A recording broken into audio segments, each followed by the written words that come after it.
नमस्कार भावांनो, सध्या भारतातल्या मुली एवढ्या शिकलेल्या आहेत तरी पण त्यांचं हे थोडंसं रिकाम आहे. असं का म्हणतोय मी? कारण जर त्यांना एक चॉईस दिली, लग्नासाठी तुला मुलगा पाहिजे, तर तो दोन कॅटेगरीत आहे. एक खरा कष्ट करू ज्याच्या, आणि दुसरा हँडसम आहे पण तो लोकांची कर्ज पैसे बुडवला आहे आणि एकदम फ्रॉड आहे. तर त्यातला कुठला निवडतील? प्रॅक्टिकली त्या पहिल्याला निवडायला पाहिजे, पण नाही, त्या हँडसम जो एकदम फ्रॉड आहे तसल्याच त्या मुलाला निवडतात. असंच काहीतरी झालं होतं 2006 मध्ये, जेव्हा श्रुतीसाठी मुलगा बघायचं चालू होतं आणि त्यावेळी तिच्यासमोर एकदम असा सच्चा खरोखरचा नायक असा राम, नेहमी खरं बोलणारा, कष्ट करू बांडिया होता, एकदम हिरा.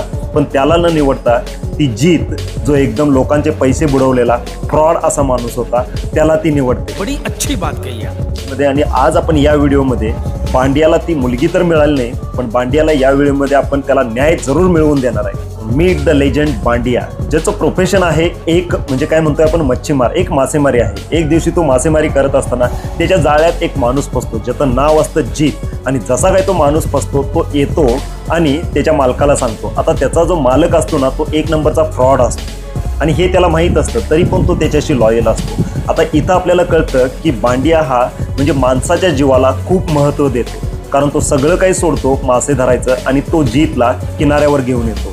याच्यावरून कळतं की बांडियाला खरोखर माणसाची किंमत आहे, म्हणजे माणसाच्या जीवाची किंमत आहे. जीतकडे एक बांडियाला एक लिस्ट सापडते आणि ती लिस्ट सापडल्यानंतर ती लिस्ट ॲक्च्युली असते जीत ज्यांचं कर्ज देणार आहे त्यांची. पण ती लिस्ट बघून बांडिया हे समजतो की जीत खूप श्रीमंत माणूस आहे आणि त्याला या लोकांकडून एवढे पैसे येणार आहेत. यावरून आपल्याला हे कळतं की बांडिया हा एकदम आशावादी माणूस आहे. जेव्हा त्याला अर्धा ग्लास आपण भरलेला त्यापुढे देतो, तेव्हा नेहमी त्याला ग्लास अर्धा रिकामा दिसत नाही, नेहमी त्याला अर्धा ग्लास हा भरलेलाच दिसतो. हे आपल्याला कळतं की तो एकदम आशावादी आहे. आणि याच्या उलट तुम्ही बघू शकताय, जीत सगळ्या गावाला अक्षरशः चुना लावून आलाय, सगळ्यांचे लोकांचे पैसे बुडवून आलाय. आणि त्याच्यानंतर ज्यानं याचा जीव वाचवला, मालकाच्या शिव्या खाल्ल्या, त्यालाच त्यानं सहजपणे एक लात मारून टाकला. याच्यानंतर जीत हा एकदम फ्रॉड आहे हे आपल्याला तिथं समजतं. जीतनं त्याला एवढी अशी लात मारून सुद्धा बांडिया जीतबद्दल एकदम प्रेमळ भावनेनंच बोलतोय आणि इव्हन त्याच्यासाठी त्यानं चिप्स पण खरेदी करून दिलं आणि अंड्याचं आमलेट सुद्धा घ्यायला लावलं. याच्यावरून आपल्याला कळतं की बांडिया हा जो आहे ना, मनानं एकदम साफ आणि निर्मळ आहे. तो लगेच क्षमा करून टाकतो, बदल्याची भावना अजिबात ठेवत नाही. त्यानंतर आपल्याला हे कळतं की बांडियाची आर्थिक परिस्थिती एकदम हलाखीची आहे, त्याच्याकडे पैसा अजिबात नाहीये. अशा परिस्थितीत सुद्धा आपल्यासारखा कोणतर असता तर लगेच एक काम सोडून दुसऱ्या कामावर गेला असता. पण बांडिया मात्र आपल्या मालकाची साथ. आणि एवढंच नाही, जेव्हा त्याच्या मालकाची नाव तो चौहान घेऊन जातो, तेव्हा तो नाव ती परत आणण्यासाठी त्याच्या घरी जातो. आणि फक्त घरीच जात नाही तर तिथं शीतल सारख्या माणसांबरोबर ते युद्ध सुद्धा करतो. सध्याची परिस्थिती बघितली तर आपले मित्र हरामी लोक जरा काहीतरी भांडणं झाली, चौकात ये म्हटलं की 420 पलीकडे पळून जातात. पण बांडिया तसं करत नाही. आपल्या मालकासाठी, आपल्या मालकाच्या नावेसाठी तो कुठल्या पैलवानाकडून मार खातो. आणि इव्हन हे आपल्याला तिथं एक कळतं की बांडिया जो आहे तो कुठल्याही परिस्थितीत आपल्या मालकाची साथ सोडत नाही, तो एकदम लॉयल आहे. त्याच्यानंतर आपल्याला आणखीन एक सिच्युएशन कळते की जेव्हा त्याचा मालक खोटं बोलत असतो, तेव्हा बांडिया इतका इनोसंट आणि एकदम खरं बोलणारा असतो की तो मालकाला आठवण करून देतो की नाही, तुम्ही याला शिव्या दिल्या होत्या. आणि या सीनवर आपल्याला हे समजतं की बांडिया हा नेहमी खरं बोलत असतो, तो कधीच खोटं बोलत नाही. पण एवढं सगळं होऊन सुद्धा बांडियाला मिळतं काय? त्याचा जो मालक असतो तो बांडियाला आणि जीतला घाणवत ठेवतो त्या चौहानकडं आणि स्वतःची नाव सोडवून घेऊन जातो. जरी त्याच्या मालकाला ती नाव जरी मिळाली असली तरी त्याच्या मालकाला एक वाक्य मला सांगू वाटतं, तुम्हाला नाव एक काय 10 मिळतील, पण बांडियासारखा तुम्हाला एकदम लॉयल असा नोकर किंवा एक कामगार अजिबात कधीच मिळणार नाही. आता तो नाव घेऊन तर जातो, पण तिथून पुढं बांडियाचं त्या घरामध्ये एकदम हलाखीचं जीवन चालू होतं. अक्षरशः एवढं हलाखीचं जीवन चालू होतं की तो कष्ट तर करतच असतो, पण त्याला खायला तर काहीच मिळत नसतं.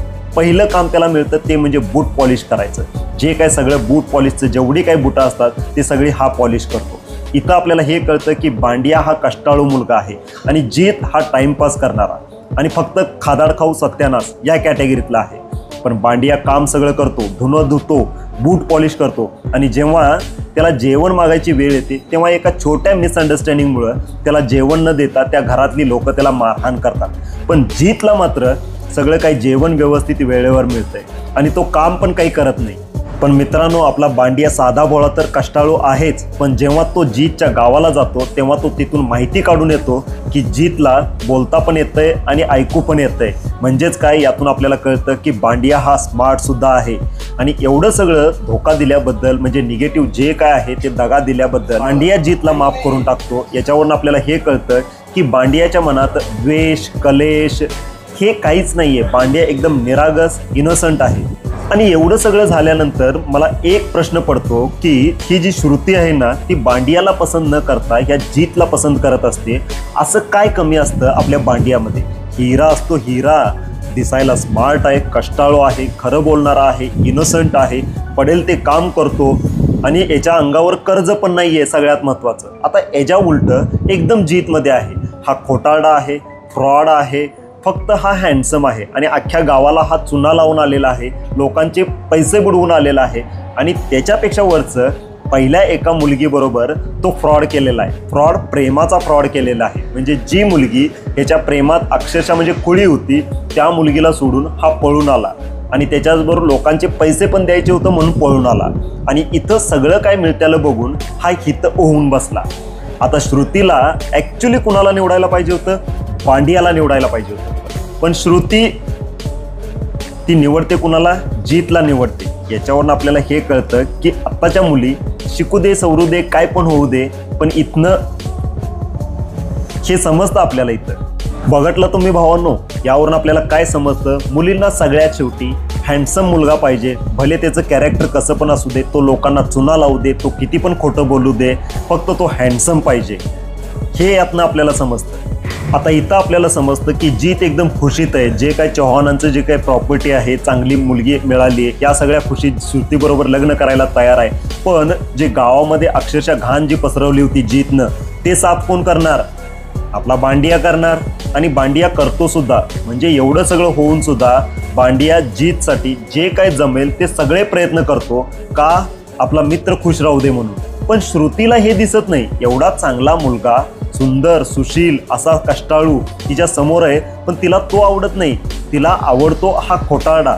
आणि फायनली सगळ्यात शेवटी जीतचं श्रुतीबरोबर लग्न होणारच असतं. पण त्यावेळी पूजा येते आणि तिथं सगळा परत आणि घाण पसरवते. पण त्यावेळी पूजा थोडीशी समजूतदारपणा दाखवते आणि जीतचं लग्न होतं. आणि असे कित्येक लोक म्हणतात की महामानव लोक म्हणतात की बांडियाबरोबर अन्याय झाला आणि बांडिया अजून पण त्या घरामध्ये बूट पॉलिश करतोय, भांडी घासा लागलाय, धुणं धुवा लागलाय. एवढा सगळा अन्याय बांडियाबरोबर त्या घरात व्हा लागलाय. पण मित्रांनो, आपल्या खडूसच्या दुनियेमध्ये असं नाही आहे. खडूसच्या दुनियेमध्ये बांडियाचं लग्न श्रुतीबरोबर झालेलं आहे आणि त्याला सुंदर मुलगी मिळालेली आहे आणि तो सुशीलपणे, व्यवस्थितपणे चांगला संसार करत आहे. हे खडूसच्या दुनियेमध्ये आहे. आणि मित्रांनो, हा व्हिडिओ तुम्हाला जर आवडला असेल तर चॅनलला सबस्क्राईब करा, व्हिडिओला लाईक आणि शेअर करा. तुम्हाला काय वाटतंय? आपण बांडियाला न्याय दिलेला आहे का? आणि पुढच्या व्हिडिओमध्ये कुणाला न्याय द्यायचा हे नक्की सांगा.